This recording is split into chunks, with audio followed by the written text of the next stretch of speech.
All right, guys, we are live. You got Paul down there in Jacksonville, Florida, and we're going to talk to him later about some things. You've got me in Bakersfield, California, where you can see it's still daylight out. Um, Full daylight Yay! here. And yeah, oh yeah, you too. 90 degrees, and here. Oh, well, Coach made it on. He's going to hear the whole thing now. Okay. Instead of missing the intro, he's here. Okay, I was just going to say Coach will be with us in a few minutes, but he is here now. Jason, welcome. Thank you. Coach Hack. Got a There full you go. belly and ready to go. Yeah, you timed that perfect. We were gonna do all the intro stuff and hope that you would be here by the time we got to the juicy stuff. Yeah. Okay, I all told right, you. guys. All right, of course, this is going to be our NFL draft show, and if we got time, we might talk about a couple other things like baseball and softball at the end. However, I just want to first start off with, guys, if you're watching this and you haven't subscribed to our YouTube channel yet, please do so. Subscribe that button. Please share it with all your buddies, your friends, your Hawkeye friends, even your Husker and Cyclone friends will get a kick out of it. Um, and so we just want to pump this show up. We think we're one of the best shows out there, and we can prove it to you guys if you give us a chance and just go out there and smash that subscribe button, like, follow, and all that other good stuff. And one other thing I want to announce today. I have set us up so that for those of you guys who don't want to take time to watch the video, you can, starting this week, will be able to listen to the audio version, which I'll be recording later tonight, or actually uploading from a recording I'm making today of the show.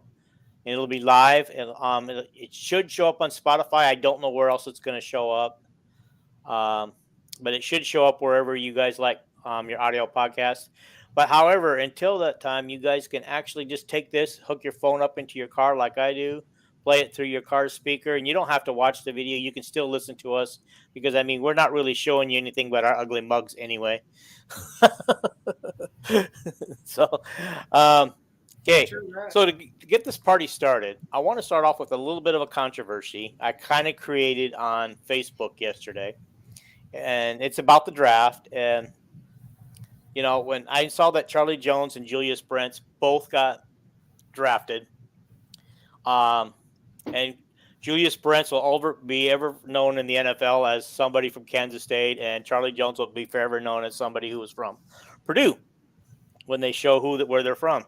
Mhm. However, Charlie Jones spent 2 years at Iowa. Julius Brent spent 3 years at Iowa.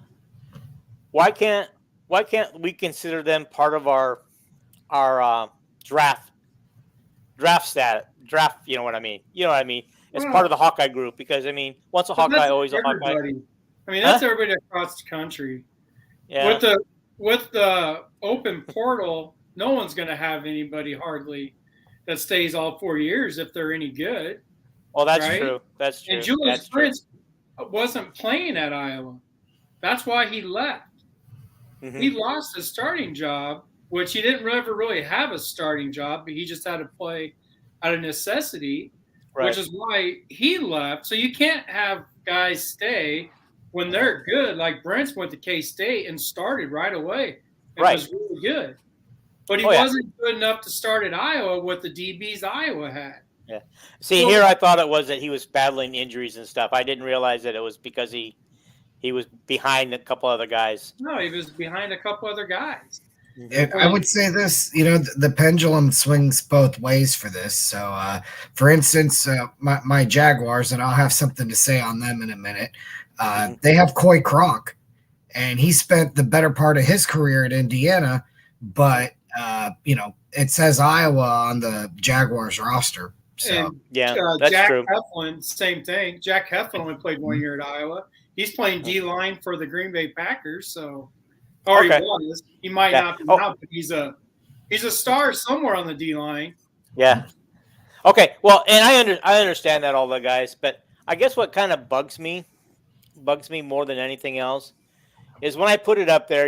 People are entitled to their opinion, but there was some really hateful comments about Charlie Jones on that thread. Some of them you guys saw, some of them I deleted. Um, but not one person said a negative thing about Julius Brents when he left. It's like, good luck, young man. I hope you find your greener pastures and all blah, blah, blah. Charlie Jones leaves, and it was like, the hell with him. He's no longer a Hawkeye. We don't want anything to do with him, Julius Brents went to the Big 12 to K-State. He was out of sight, out of mind. Right. All things considered. We didn't play against him. Yeah, Charlie goes over to our protected rival, the hated Purdue Boilermakers.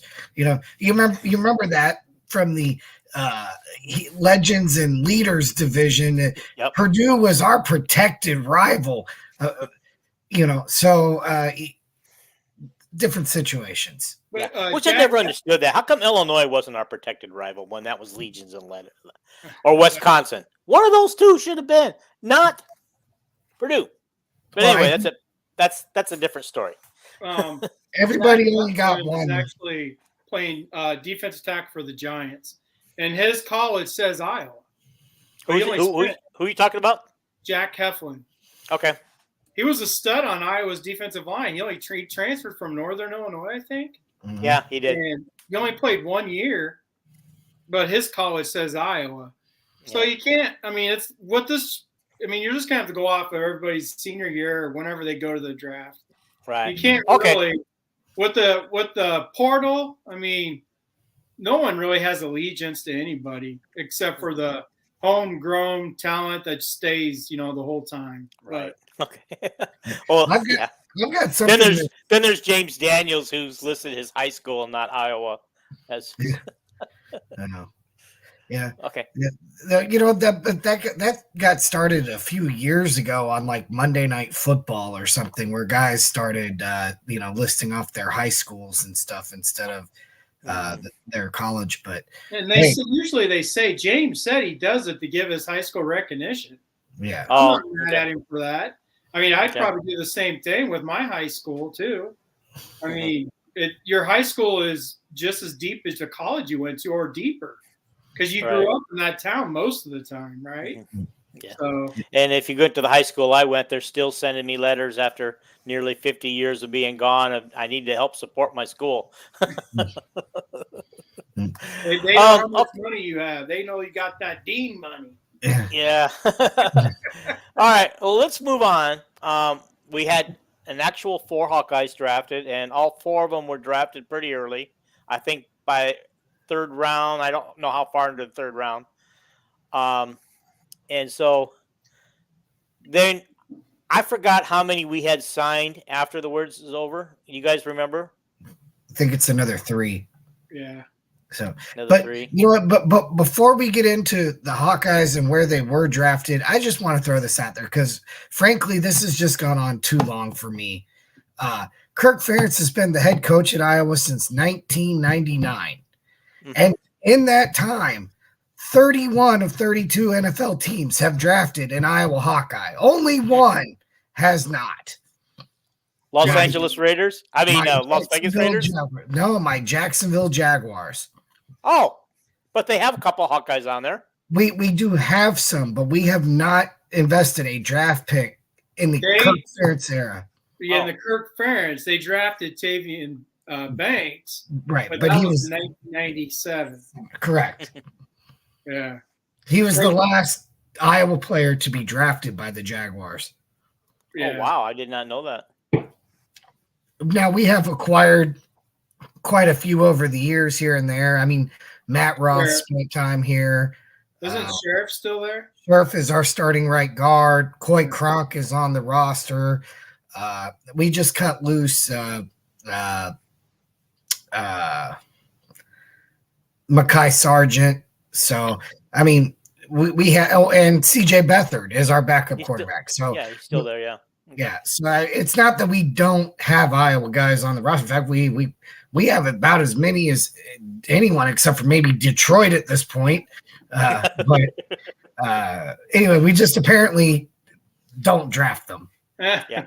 Oh, yeah. Can we, as long as you're talking about Kirk Ferentz, can we address that little article that I posted about comparing him with what's his name up in Minnesota? And when I got to reading that article, he only picks what is his name? I forgot his name. Mike Farrell. Or who are you trying to go for? The coach, Minnesota coach. The article was written by PJ Fleck. Fleck. Yeah. Okay. He runs his own The business. only reason why Farrell picks Fleck over Iowa is because he says that Brian Ferentz is going to be his undoing, and by golly, Fleck has broke his losing streak against Wisconsin 2 years or 3 out of the last 4 years, and so that deserves some recognition. He hasn't beaten Iowa since he's been there. But you have to understand that's Mike Farrell. What he does this on Twitter. Oh, he follows me on Twitter, and I follow him. But so we, what started where I started, or the reason he started following me was for the quarterback stuff. So we follow each other, but his whole game is to go, the whole 9 yards, right? To go the extra mile to cause a little drama.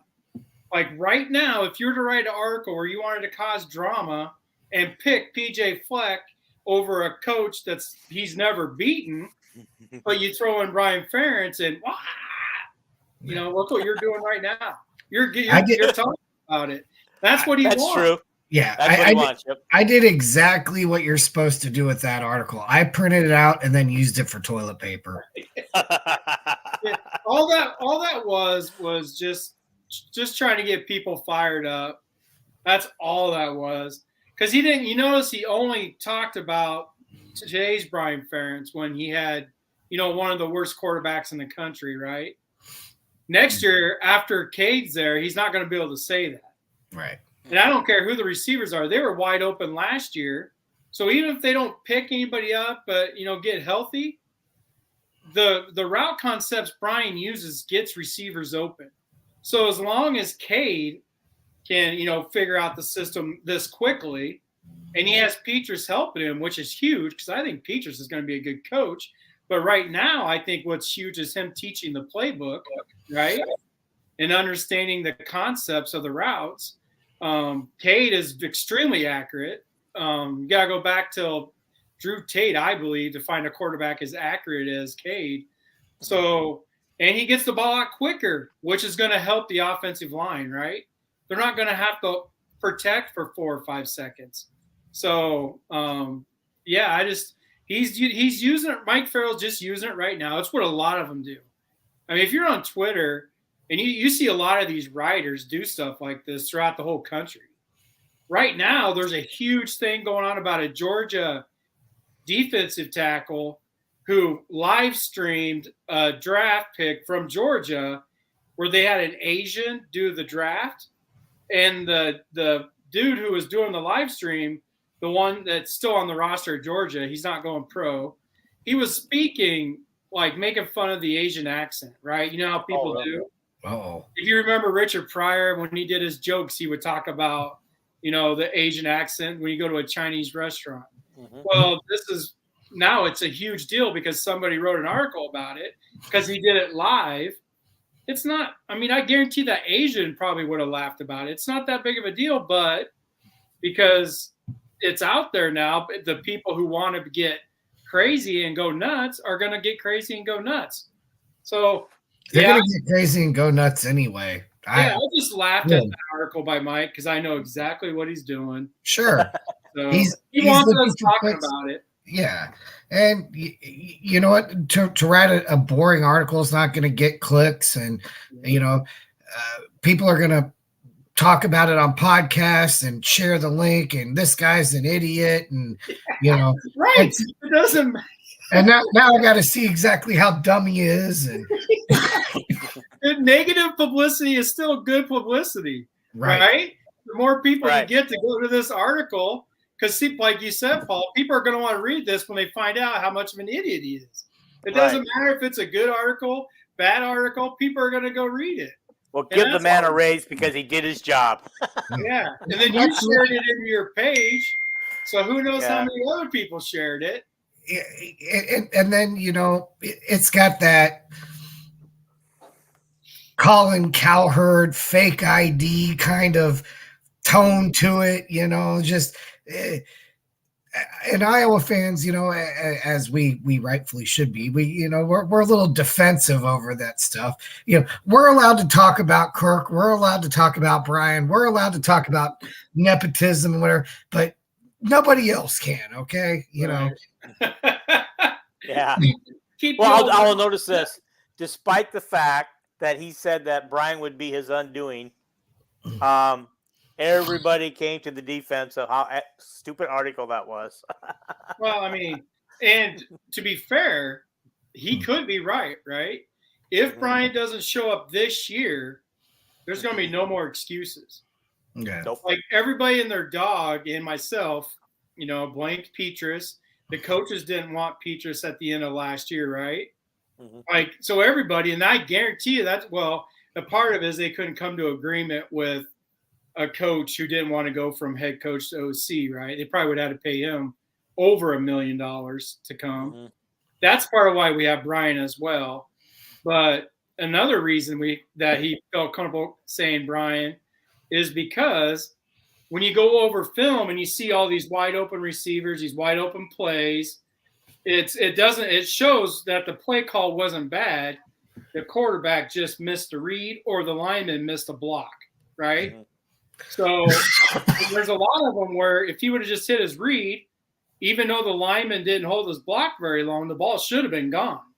So you have to watch it by the play call. You can't just watch every play the same. You're like, oh, goodness, that ball should have been gone before you got sacked, before you got hit because it was wide open, right? So Cade is the quarterback, and Cade's already proved, right? So everybody knows Cade's a pretty accurate quarterback. Michigan doesn't think he's very good. They call him check down Charlie or something like that. So that's what they were saying on the Michigan stuff. But that's because he left Michigan. It's no different than us with Charlie. Right. So, I mean, it's just so Mike could end up being right in the end if Brian doesn't get this quarterback thing figured out this year. But I think he will. I think it's to be totally fair. You know what? I don't care if he throws 3-yard passes because if he completes them, right? Second and 7 beats the crap out of second and 13, 14, 15. Right. Yeah, 100%. Even if he gets the read, the read's quick, he gets the ball out. Not only and he's accurate, so there's going to be a lot more yards after catch. So if he throws a 3-yard out route and the receiver is able to turn up for a few more, it turns into a 5 or 6 yard game. So I mean all that is a part of football. What we've been watching when a quarterback, even when the receiver's open, the quarterback hits the receiver, it's not out in front to where he can keep running, right? Right. There's only one that I really can remember, and that's the Regini touchdown in the Purdue game. If you remember the quick slant over the middle when they blitzed the house. Right. And Petrus made the right read, got it in front of him, and Regini outran everybody in the end zone. You're going to see a lot more of that this year because of accuracy. Okay. All right, let's get back to the draft. That's why we're here. Okay, so Lucas Van Ness gets drafted, 12th, 13th? I can't remember. Something like that. 13th. Okay, so yeah, he pretty much went when he was supposed to. Not sure I enjoy having him be a Packer when I'm a Viking, but that's fine. I'm happy for him. He's gonna kind of help kick some butt over there in Green Bay. He's gonna take care of your quarterback for you. Yeah, they're gonna. Well, I don't like our quarterback. I've never have, and I wish they'd get rid of him. I will say this about him because they're gonna want it. They already said they want him in the 280 range, right? He weighs 265. He has so much room to go up to like freaking 290, 295. Right. He's 265 with 6-pack abs. Yeah. That's dumb. I mean, that's just dumb genetics. I don't understand. That's the Rock type genetics, right? So he's only 20 years old.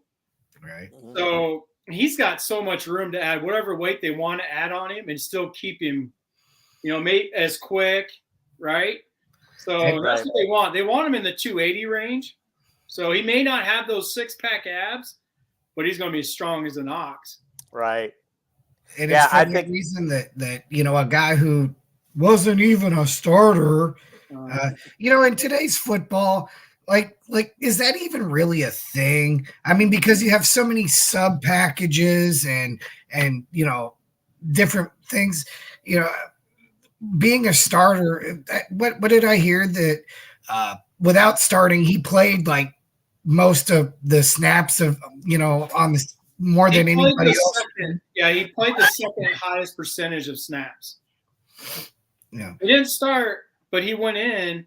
Like they keep their D line fresh, and if you're equal, Yeah. Kirk doesn't start you, right? If everybody is really good, he starts the upperclassmen. Next year, he would have started, right? If he would have came back next year, he would have started. They did the same thing about AJ.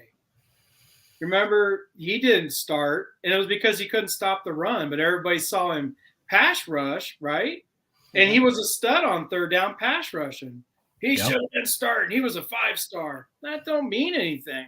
Did the defense lose anything with him not starting? No. It's the Iowa fans, right? he still logged a lot, even though he didn't start. He still logged a lot of plays. He did his sophomore year. His freshman year, he pretty much only played third down because he was such a gifted athlete that all you had to do is say, go after the quarterback, right? He didn't care about responsibilities. And sounds like somebody else we know who got drafted pretty good. What? AJ Epineza. He was drafted in the second round. Yeah. Yeah, I'm just saying, it sounds like somebody else we know who his sophomore year was basically a third down and then his junior year started. Oh, well, I was talking about AJ. That's what I was talking about. That's who I was talking about. Oh, you talking about AJ? Yeah. Yeah. Okay, yeah. I was talking about the comparison with not starting. Oh, got it. Iowa fans, because Iowa fans are just so crazy sometimes. It drives me. I feel stupid. I'm going to edit that part out. But you know what? You could also be talking about the guy out who 95. He's coming back. I'm Logan Lee. No. Logan Jones. No. Yeah, Black. No. We're on the same career trajectory here for this. He was a freshman this past year. Yeah. Cooper? No. The D line. Yes. Yeah, he's going to start this year. But Graves. Yes. Yeah. So where they bring these guys, kind of bring them along, which is one of the reasons why when you look around the country, whether it's good teams, Ohio State, whatever, or bad teams, the way Iowa does things, one of the reasons that like you mentioned, if it's an even thing, they're going to go with the seniority, the guy who can play a little bit more instinctively, or isn't going to make the mental mistakes, right? So we're not going to go with maybe the superior athlete who's not quite ready mentally for those, for the every down reps. Right. And he's always been, if you guys are equal, the upperclassman plays. Right. And then your turn will come around. I mean, his turn was coming around next year, but he just didn't want to stay, right? So, well, you know what? He got good advice. I mean, he got a legit, how many of these guys get, you've got a first round grade, and, he wasn't a diehard Hawkeye. Like, he was at school because they recruited him, right? So, like, it wasn't like it was a life's passion to be a Hawkeye, right? So he just took his money and ran, and you know what? He's going to get about $4 million a year. So, yep. And then if about 5 or 6 years from now, he'll be fully healthy and tired, and living life. Okay, let's move on to Jack Campbell. Guys, were you surprised? I think he was picked 18th. Were you surprised he was picked in the first round? I kind of was. I was expecting somewhere in the middle second to third. I was only shocked because of what the NFL scouts were saying, right? I remember we did a podcast, during football season, and everybody was talking about he was a 3rd or 4th round pick, right? The reason he's a 1st round pick is because of the combine. He dominated that bad boy. Right. His athleticism was off the charts. The only thing that he wasn't at the top in the top 5 at was the 40-yard dash. He ran like a 4.65 or something like that. But on the football field, he don't look like it. Like he's faster on the field than he is in the 40-yard dash, right? So, but he destroyed every other. Like he had the biggest drafts going up, draft stock up after the combine. So I guess I should have seen it coming, but I was still listening to the NFL people because I study quarterbacks and wide receivers. So I give honest and intelligent conversation about those, but linebackers and stuff like that, I don't. I have my thoughts, obviously, but I listened to the scouts, and they were all still saying he was a late second, maybe 3rd round pick come the draft. And all it takes is one team, right? Yeah, I was a little surprised where he went in the 1st round. I'm not surprised that he went in the 1st round, but I honestly thought it was going to be, if he was going to get into the 1st round, it was going to be toward the end, not closer to the middle like he was. And that it was based just solely on the position that he plays, because, the NFL, they feel like quarterback, cornerback, and pass rusher, and maybe tackle, right? I mean, those are really your positions for the 1st round. So anytime you see anything outside of one of those 4 positions, running back or linebacker, or those are just positions where you just don't expect to see it in the middle 1st round. Mm-hmm. I'll tell you what, Detroit, the talking heads in Detroit did not like that pick. Apparently, they already have linebackers that are really good. Well, they were like worst in the NFL against the run last year. Right. And that's what, again, on defense, they were the 2nd worst on defense, period. And these guys were sitting there that I was listening to, they're Detroit talking heads, and they're talking about these other linebackers that they have that will start. They're like, I don't even know if this kid will start for Detroit. I'm like, the people you're talking about sucked, right? Right. But apparently they love this one young linebacker they have. But my guess is the coaches don't, or the GM office don't. Or they wouldn't be out there looking for somebody right now. Yeah, they wouldn't have drafted Jack so high. Yeah. And, I should put this. The talking heads and whatever, Detroit, like not liking the pick. Right. It doesn't matter what they think. Obviously, the Detroit Lions like something. And I know, by the way, your defense really wasn't in good. So what do? You go out and get the nation's best linebacker. Like, he literally won the award for the nation's best linebacker. Right. Oh, this guy's no good. Oh. Yeah, well, show me your Nagurski trophy, okay? Well, what I think it really hurt was their first pick. They drafted Gibbs, the running back. They could have got him in the 3rd round. Right. But apparently they think of him as more than just a running back. So I guess we'll see. But when I saw that, I was thinking, oh, there's the Detroit we know. I mean, that didn't make sense at all. And then they drafted Jack, and then obviously I was like, ooh. Yeah. All right, then. So we move on just a couple of picks into the 2nd round, and Detroit decides they want Sam Laporta, which I could see that. They had good luck with TJ Hawkinson. Why they traded him away, I'll never know.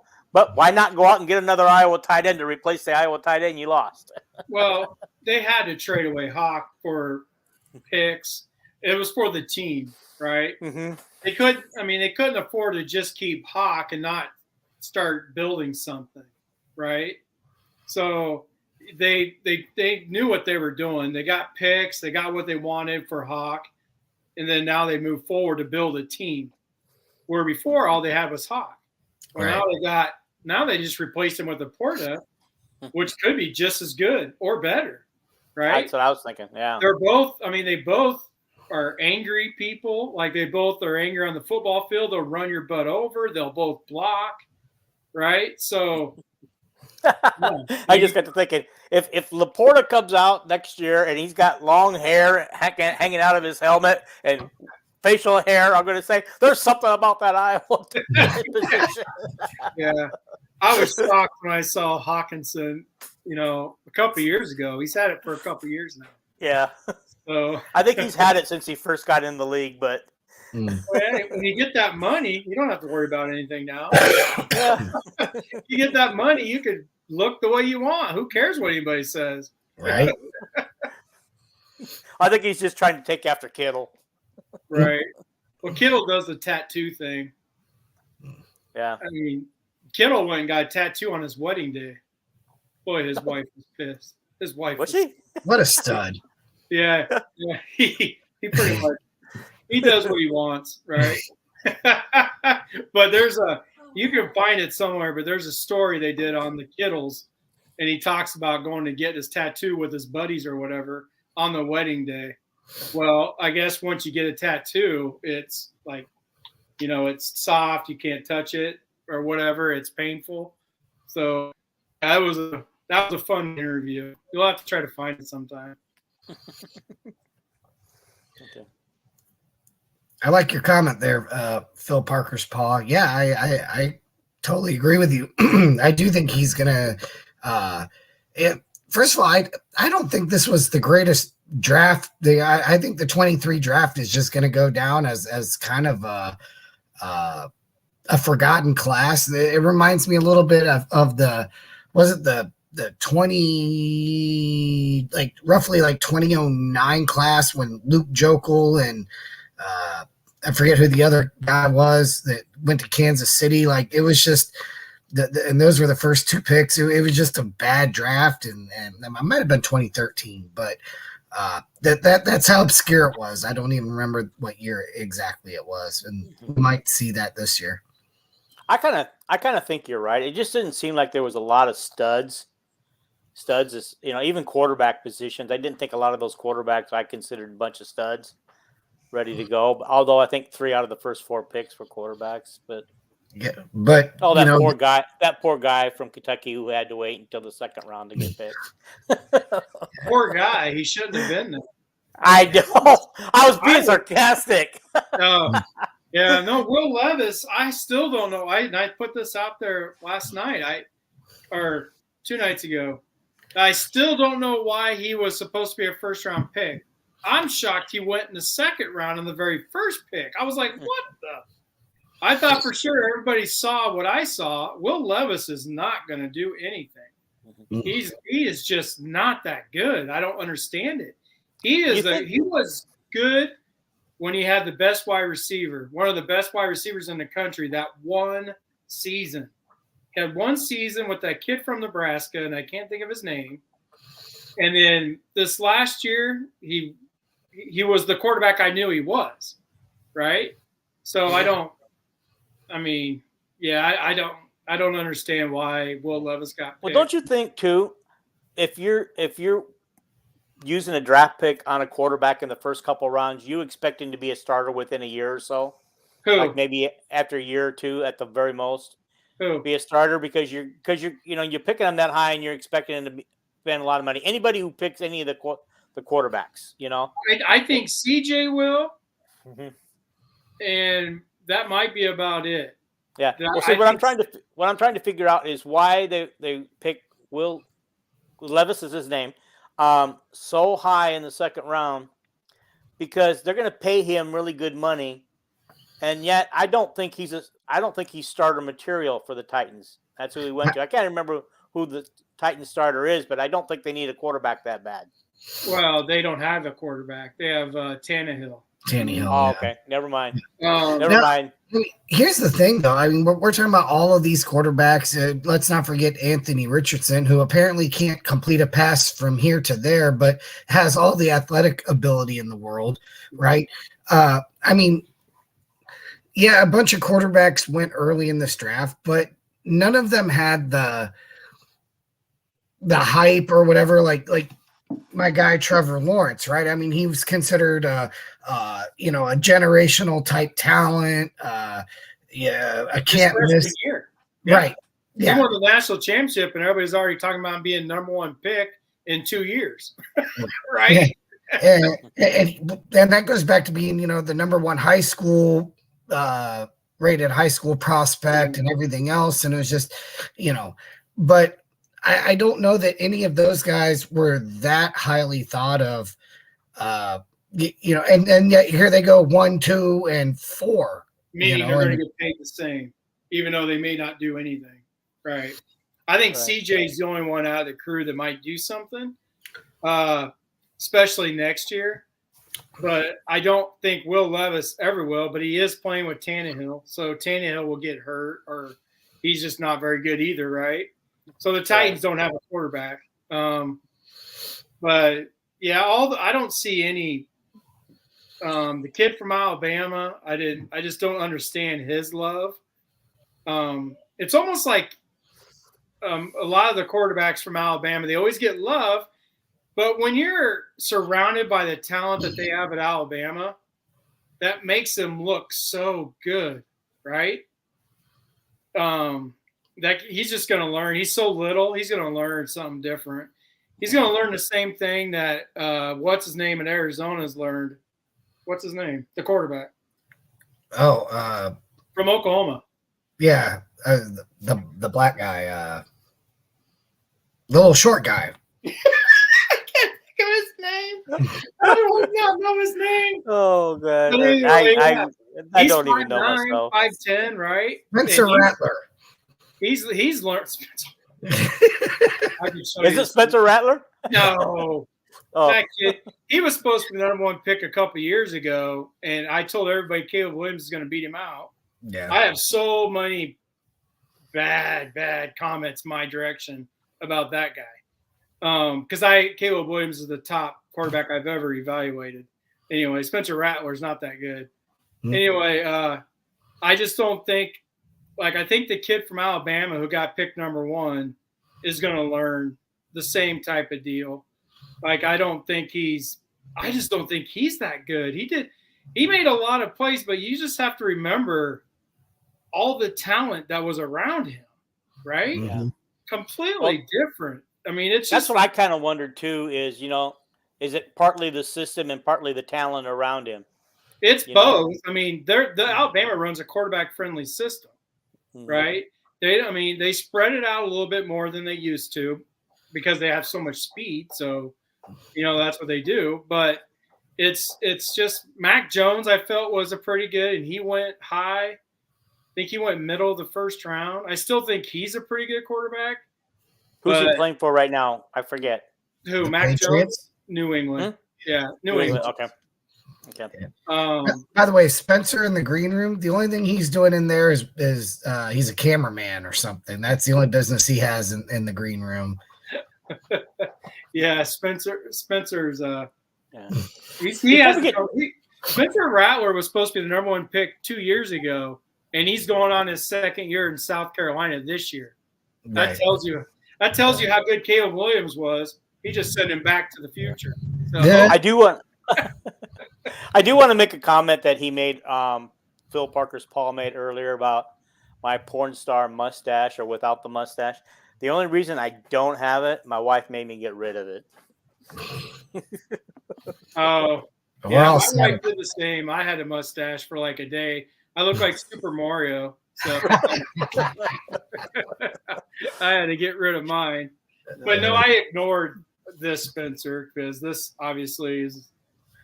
We know where that Spencer's going to be. So, yeah. All right. So now we move on to the third round, and we got Riley Moss. Now, this one really surprised me. I thought he was a late round person.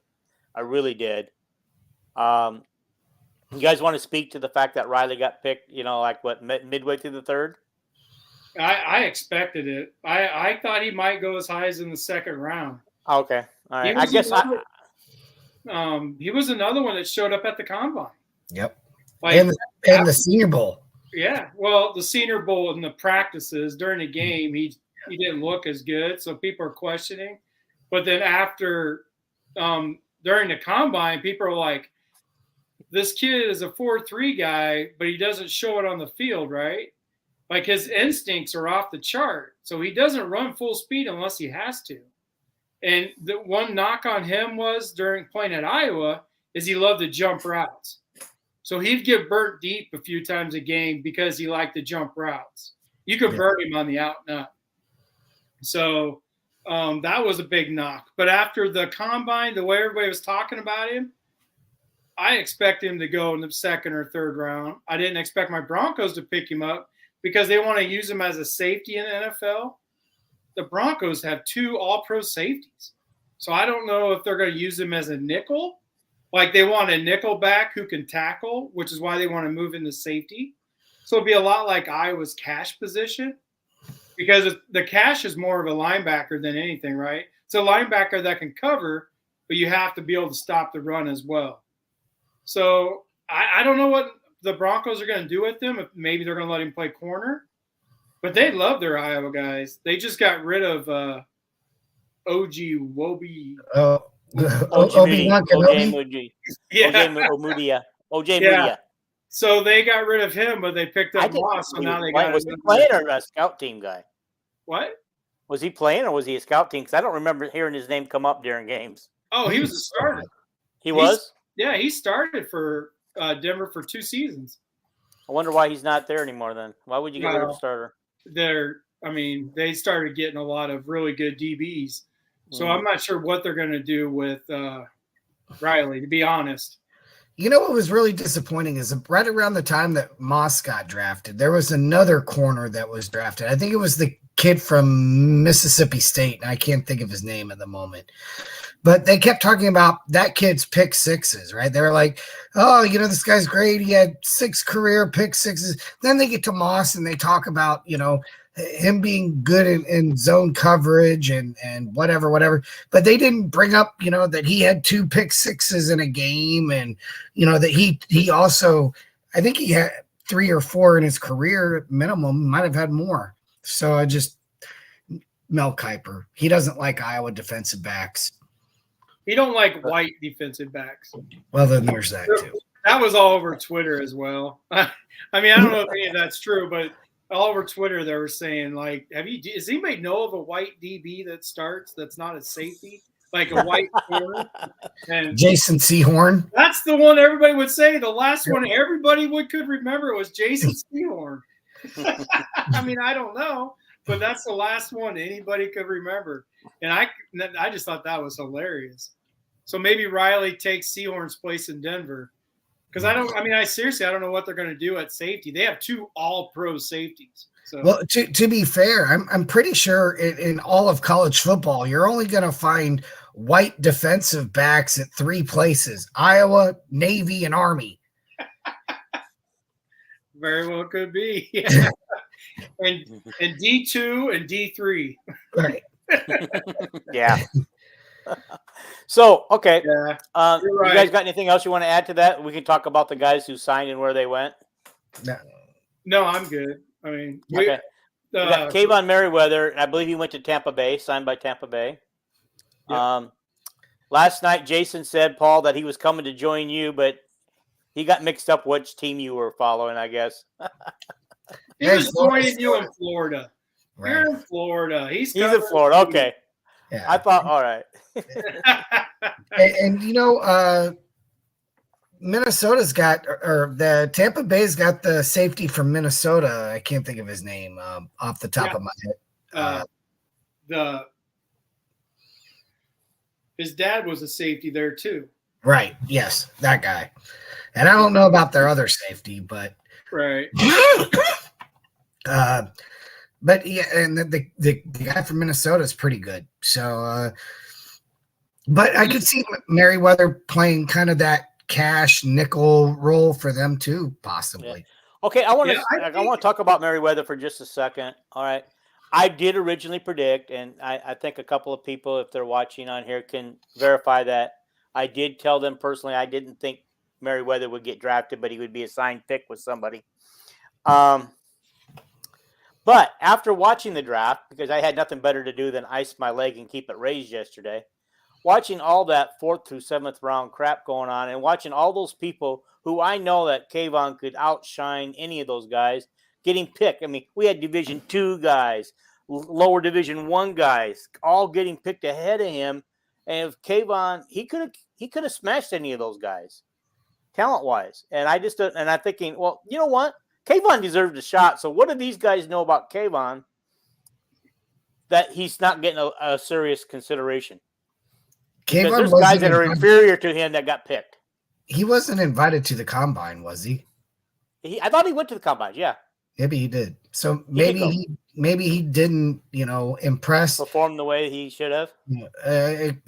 Maybe I don't know if they have them take those tests. From what I understand, Kayvon's a very smart guy. I've heard him talk. He's well spoken. It sounds really well. He is. So I can't imagine. That's why Kirk took him on a lot of interviews. He got to face the press because Kirk trusted him in front of the press. So I'd be surprised if he didn't do well in that aspect. Is he perhaps a little undersized? Isn't he like 5'10"-ish? No, I don't. I thought he was like 6 foot. The main reason it's his ball skills. Okay. And as a safety at the next level, you got to have good ball skills. Okay. And he doesn't really have good ball skills. There's a reason he was the one lone DB who couldn't get a pick. There's just people, you can't catch pop flies, you can't catch punts, right? Mm-hmm. I mean, and he's just unfortunately one of those guys who can't find the ball and get to it, right? And you can't play safety when you're the last line of defense on a lot of things if you can't if you don't have good ball skills. So at the next level, now he's going to have to show that he can be like a linebacker at safety, right? He's going to have to stand out. Right. And I think the only way he can really do that is if he can shut down the run. Let this be a lesson to you, kids. If you want to be great, you got to have great ball skills. So play with your balls. Yeah. I mean, that's what it is. It's nothing but his, getting the ball when it's in the air, trying to find the ball. He struggles at that. That's why if Parker would take him off the field and then put in Dane at safety, if you guys remember, he would play the cash, right? But then when he wasn't at cash, he was at safety. And Merriweather was the one that came off the field. And it's that reason why he was good enough to play safety at Iowa because he knew he just had to stay back, be a sure tackler, which he's a sure tackler. Right. And he just had to knock the ball down. Is he a sure tackler or is he a guy that brings the pain? Because if he's not going to, catch the football or then he's going to have to be a banger, right? Isn't that what you're saying? Yeah, like a John Lynch type. Yeah, because John Lynch was another guy who played safety that did not have great ball skills. So, those kind of safeties are actually going away, right? Because you're not allowed to hit anybody anymore. Right. So, you're right. He's going to have to stand out in that regard to make the team, unfortunately, is how I'm looking at it. Like, they're going to have to find a spot. Okay, this could be a good special teams player. Like, he's going to have to just work his butt off to do something like that.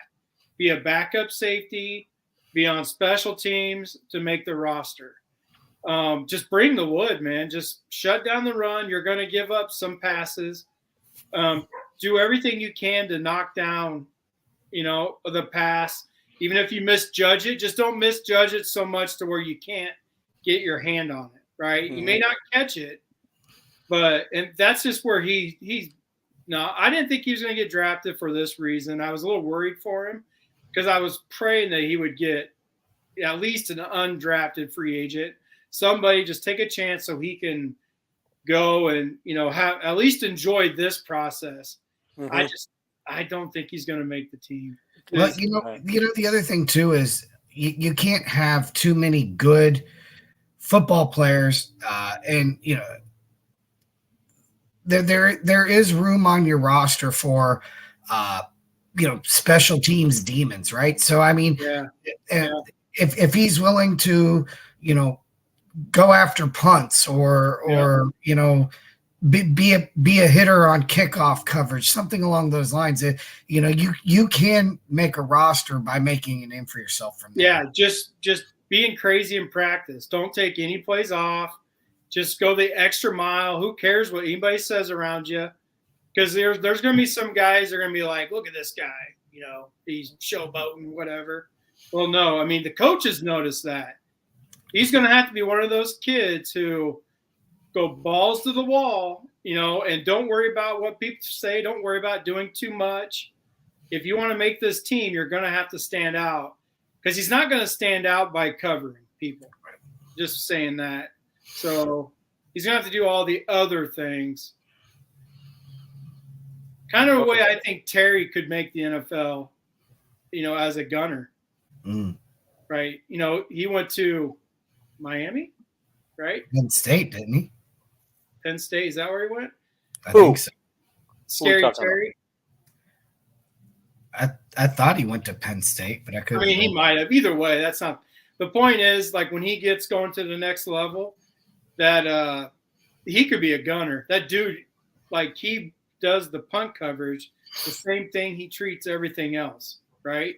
Even if he won't be your starting corner or whatever, he can be your gunner, and you're not going to have to worry about them returning any punts, which is the most important thing. So Merriweather's going to have to stand out, something like that. All right. Okay, we got linebacker Seth Benson signs with the Broncos. Yay for another Bronco Hawkeye. Great. They draft a lot of them. They got Josie too right now. Yeah. Yeah, I doubt if he gets in ahead of Josie. But what do you think about that one? I mean, that's what I expected. Like I was saying, he's like in the – remember the 3-star linebackers Iowa had in 2011? He was supposed to be one of them. 10. You remember James Morris? Yep. He's in the mold of James Morris in my mind. You know how Hitchens made it? Mm-hmm. And, help me out with the other one. It was Hitchens. They both made it, the other two. Yeah. But James Morris didn't. Oh, who was the other one? Oh, gosh. Anyway, I don't think – the guy from St. Louis, he was from Missouri, wasn't he? He could have been. I can't remember his name. I mean, it's weird that I can't remember his name. But I have James Morris and Seth Benson pretty close, where Benson is good at Iowa, like running Iowa style. I don't think he's going to be able to cut it at the next level. So But we'll find out. Like, he may get a spot on special teams, right? So you never know. But I don't think he's going to, make it as a linebacker for the most part. Right. Overall, it surprises me. Overall, it was a good draft for the Hawkeyes, and what I would consider to be an underwhelming draft year. But that's not to take anything away from those guys that did get drafted or got UDFAs. Yeah. Well, Monty Donovan gets the last one. We did talk about him, fullback to the Steelers. It's potty time in Pittsburgh. That's a perfect spot for him. Right. Pittsburgh is the perfect spot for him. That's the place where he's going to have an opportunity. How many NFL teams keep a fullback on the roster? Not many. Right. Pittsburgh does. No, Pittsburgh's one of the teams that. And Kansas City does, which is a shocker. They have Bolton, I think is the kid's name. They have a really good fullback in Kansas City, but they only use him, on special plays or whatever. Yeah. So, I mean, there are teams that use a fullback. But they may have 5 plays a game, right? Yeah. Mm-hmm. It seems like most NFL teams have gone the way of the H back. If you're gonna have a second back in the backfield, it's a tight end kind of guy. So, right. And Iowa's tight ends, at least one of them usually plays like a wide receiver. So, yeah, I mean, again, like I said, for me, I thought, as far as where guys went, we talked about Van Ness going kind of right, and he still went toward the higher end of the projections, right? Like, Yeah, he did. I saw anywhere from like 8 to when the Jaguars picked at 24th. I'd seen him all over the first round. Sorry, I got it. Got Christian Kirksey. That's it. He was the other one. So that means basically that's James Morris, and then you got Seth Benson, but then the other two, Kirksey and Hitchens, were the studs, the NFL players. I kind of think that's where we're at. I don't think Seth Benson moves on with that. I think Potabom probably makes Pittsburgh because he's a stud fullback. If only he didn't fumble at the 1 yard line against Iowa State. Or no, we win. Yeah. Or was it South Dakota State? Williams might have been the one that fumbled against Iowa State. But if you remember, the fullback fumbled Potabom against South Dakota State at like the inch line. Yeah. Right? And they never got that touchdown. So if he didn't fumble, he's probably in. They just misspotted the ball. That's what everybody said about Williams. Yeah, that was touchdown. Yeah. So, I think Potabom makes it because Pittsburgh will use the fullback, especially if they go back to old school Pittsburgh running the football like the head coach wants to do. So, we'll see. Guys. I don't have much more to go on the draft or any other questions. You guys got anything you want to add that we didn't think about or anything on the draft part of it? Nope, just that the baseball team is the 3rd seed right now. They're off of the last 5 in. So, like, they're fully in the tournament as of right now. They can't blow it next weekend. The softball team is tied for 5th place in the Big Ten in the standings after taking 2 out of 3 this weekend. So, they're solidly in the Big Ten tournament. They don't have to worry about not making it like last year and the year before. I watched those games. I was just like, I'm still learning the players' names. I'm still having a hard time adjusting to who's who, the name-wise. But I thought the softball team did remarkably well because, Rutgers kept pushing them this weekend and kept pushing them, but Iowa kept answering. Well, yeah, and Rutgers, they were tied in the division or conference. They were tied in the standings coming into the weekend. Iowa took 2 out of 3. Now they're in 5th place. Denali Lecker hit 3 home runs, had 7 RBIs this weekend, but one of her home runs don't count because she didn't hit first base. Did they never show that replay? I would like to have seen if she actually hit that first base. Yeah, she forgot to touch first base, and so they had to take her home run away. Which was the thing about it is none of the umpires said anything until the coach, the coach from the opposing team, made a big fit about it. That was because the first base coach the home run was in right field, so he had to watch it to make sure because it barely cleared the fence. I know he watched it. So he had to watch it, to give the home run signal. Well, by then, Lecker was already past first base. Right. The first base coach couldn't say a word.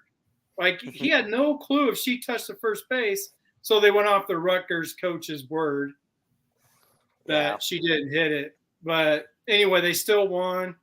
It's exciting. I mean, the softball team's like not on the national level, but they're still fun to watch. Yeah. They're getting there. They're getting there. They're better than they have been recently. Oh, yeah. They're better than they have been since 2000, in the 2004, 2005. The last time they were in the World Series was 2001. So they were slowly in a decline until – recently, since we got Renee Gillespie, and now it's fun. They're 3-batter, Nia Carter. She's batting 500, which is 2nd in the conference. 2nd. Somebody's batting over 500. So, there you go. Before we get out of here, I want to say congratulations to Drew Stevens on getting his free school. I know that out of state tuition can be rough, so. Congrats to him on getting a ride. Is Iowa now at 85? Do they have anybody that they could try to,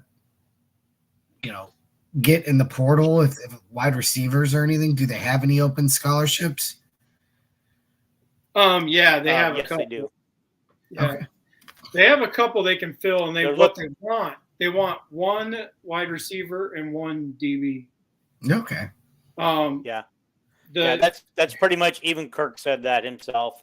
Harris is not fully healthy, which did not stop Parker from chewing his butt this last weekend. He was getting smoked by Iowa receivers, and Parker was still getting on him.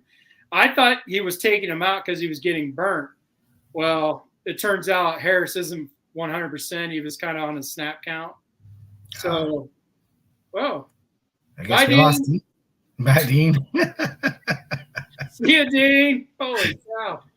But anyway, yeah, they want a DB because Parker's not happy with the depth there. And wide receiver, they need one for depth for sure. Definitely. Yeah. I mean, so. What do you want on Gabby? Can you see that?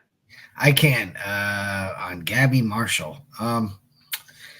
She's easy on the eyes. Yes. And she's a heck of a ball player. And so I'm a fan of Gabby Marshall. I am too. By the way, I missed it. I was off the air temporarily. I was out of the. Yeah. Why are we talking about Gabby? I don't know. I think Phil Parker's pa is trying to get me divorced. Yeah. Oh. No. Oh, there it is. Yeah. Hawkeyes 2017. No, they're not going to make that game up. It's too close to the end of the season. What does this mean about a smoke show? Basically, is she hot? Oh, yes, she is. Yeah, you got to get with the times, Dean. You got to know the modern lingo. I guess. Yeah. I mean, I'm 66 years old, guys. I'll be 67 in a month. Like she doesn't compete with the Miami Twins, but come on. she's a I don't know. cutie. I'd beg to differ. Yeah, she's a cutie, but those Miami Twins go another level. Which is why they quit basketball and they're making millions on Instagram. Oh, they're going WWE. They're going WWE. That's right. Yeah. They're going to take a sport they have no idea to do. It's all about their looks. All they got to do is go up there looking good. That's the way the WWE is. They don't care if you can wrestle.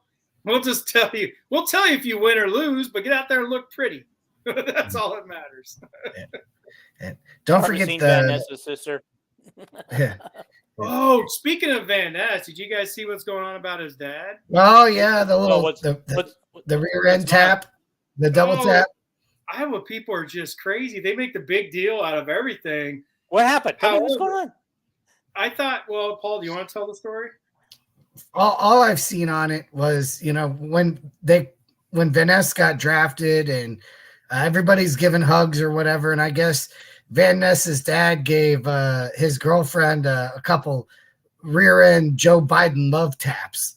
So he might have even sniffed her hair once. I don't know. Lucas's girlfriend? Yeah. Well, the thing is the dad was the first person she hugged. So now everybody's going, why would she hug him first? Why would he be the first one she hugged? Like everybody's making it's a huge deal. Apparently it happened last year too. Somebody's dad, like I can't remember who it was, but they were talking about you would think that this dad would have learned his lesson if he saw what the last dad did. Apparently last year one of the dads hugged the girlfriend, but kind of. I think they just happened to be the first two that stood up, right? Like Van Ness was sitting there, he just hadn't stood up where I think that's all that happened. I think he was going for her lower back, but you know how people are especially Iowa fans are just nuttier than a fruitcake sometimes. But yeah, it's all fun and games until you touch somebody's booty on accident. That's it. Booty gate. Not anymore. That's 20 years ago. You could have got away with that. But yeah, that's all I got. I'm ready for football already, but I got to get through softball and baseball. But I'm so ready for football, I can taste it. I can taste the smell of that grass. How many more weekends of softball and baseball before the Big Ten tournament? Next weekend is next weekend Iowa plays at Wisconsin for softball, and that's it. So the following week will be the Big Ten tournament for softball. Okay. And then the following weekend, Iowa plays Northwestern, and that'll be the last week of baseball.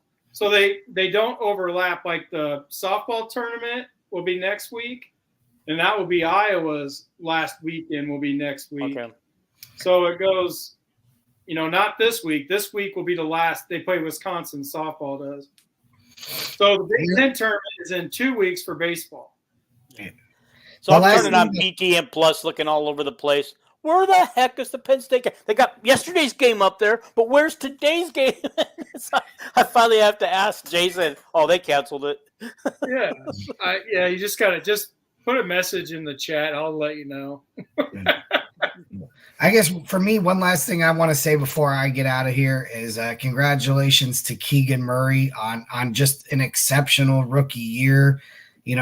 Unfortunately, the Kings lost today in Game 7 against a team that very likely might win it all, even though they're poorly seeded. But I mean, and he didn't have a great tournament. He didn't have a great series against the Warriors. But man, what rookie record for 3-pointers made! Just fantastic rookie year for Keegan Murray. And congrats to him. And the head coach wouldn't even play him. He was the only one rebounding on their team, and he wouldn't play him. It was the strangest thing. He had 7 rebounds in like 22 minutes, and like nobody else on the team was getting any rebounds, but they took him out. He ended up only playing 28 minutes in the game, but it was just Mike Brown does some weird things with Keegan. I don't know if it's because he's a rookie. So he's worried about, he's not ready for this situation. But nobody on that team has ever been in a playoff game before, whether they're a rookie or not. No, right. Yeah. So that part was just weird. But, it was a great year. I'm excited to see what Chris does next year with Keegan. And the NBA will be more fun when we have 2 players in the league. And Garza floats around the league a little, right? He was up and down all year. Yeah. Yeah, Minnesota's so dumb. People are saying they're using him for tickets for the Minnesota Wolves. I mean, for the Iowa Wolves, in Des Moines. Because when Garza plays, there's a lot of people there. They sell tickets. Attendance is high, yeah. So that must be why Jordan's there too. Right. He should be playing at Minnesota. They play this Gorbert, however you pronounce his name, and he is not that good. Is Wieskamp still in the league somewhere? Who? Wieskamp. Yeah, he signed with Toronto. Oh, okay. Yeah, he's with Toronto, but he doesn't play with the Raptors. He floats around, not even like Garza. He doesn't even compete with Garza as far as scoring, rebounding, doing things on the floor. Gotcha. There was a point earlier this season where Wieskamp was in of course in the G League. He was in Iowa to play against his old buddies, his old teammates. The Spurs, the Spurs G League team, whatever that was, came to Des Moines, and they played. He played pretty good against the Iowa players, but it was what they do with. God, it just has to get annoying for him because he dominates when he's on the court. Yeah, there was a couple of games at Minnesota in the NBA where he had 20 points but only played 15 minutes. So it doesn't make – he doesn't play great defense, right? But Gorbert don't play great defense. When you watch the game, it's like, what? Seriously, it's it's almost like it's political. It's the NBA. Nobody plays great defense. What? It's the NBA. Nobody plays great. Oh, right. Yeah. Keegan figured that out. That's why he threes. Right. He's like, wait a minute, why isn't nobody guarding me? You guys, that's why I think you guys were right when I didn't think that Chris would do well in the NBA next year.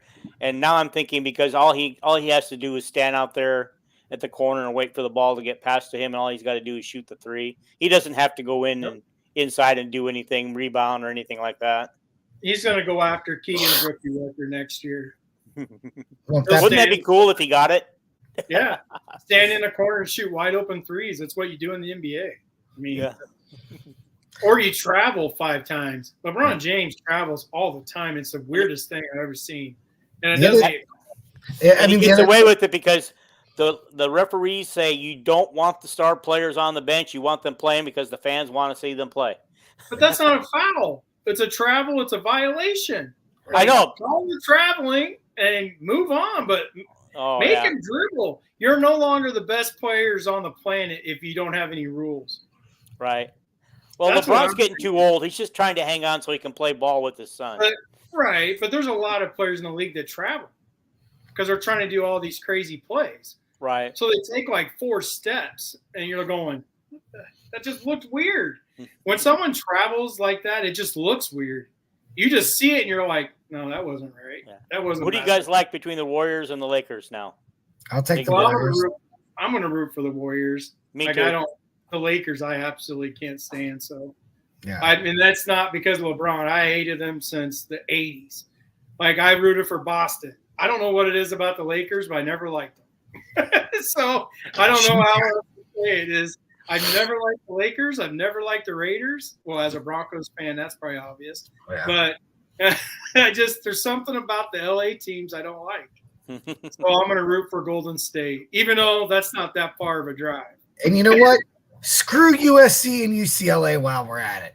Right. And you know what? That's going to be in the next couple of years, baby. Screw UCLA and USC. By the way, we're going to find out in about September or October what their first Big Ten schedule is going to look like. Yeah, it's that'll going to be be fun. And Phil That's going to be Parker's fun. thought, I'm I looking agree forward with to that. I'm thinking, do I get to travel to UCLA or USC the first season they're playing, or do I get to even travel? How far are you from Bakersfield? Like, how far are you to? I live in Bakersfield, and I'm about an hour and a half drive from USC and about an hour and a half drive from UCLA. Well, actually, I got to take that back. I'm about 2.5 hours from UCLA because they play their games at the Rose Bowl, which is a good which is way away from campus. Right. Yeah, I was gonna say that sounded weird for a second, but yeah. But Phil Parker's paw, yeah, I agree with that. That was the most frustrating thing ever. So When he didn't, I mean, because the play was designed and it looked good. All Peters had to do was get it out in front to Laporta, and he just turns his body and he gets the first down. But he threw it behind him. Remember that? Yeah. And he had to stop, catch the ball, and it was for a 1-yard gain. Oh. Yeah. And he wasn't rushed. He had time. So I don't want to hear it, you Iowa fans. Anyway, that's all I got. That's it for me. You know, and everybody enjoy your Monday. Get back to work. Yep. Yeah, get back to work, everybody. Everybody with their jobs, go back to work. That's right. And we'll be thinking about you while we're sitting at home. Yeah. I got a loaded week. I got 3 days of doctor's appointments this week. I have a really loaded week. Okay, let's get out of here. Yeah. My wife just showed me what was for supper. She showed me a taco salad. You guys didn't get to see it, but that's my supper. I'm glad your wife did not show us her taco salad. Ha ha ha.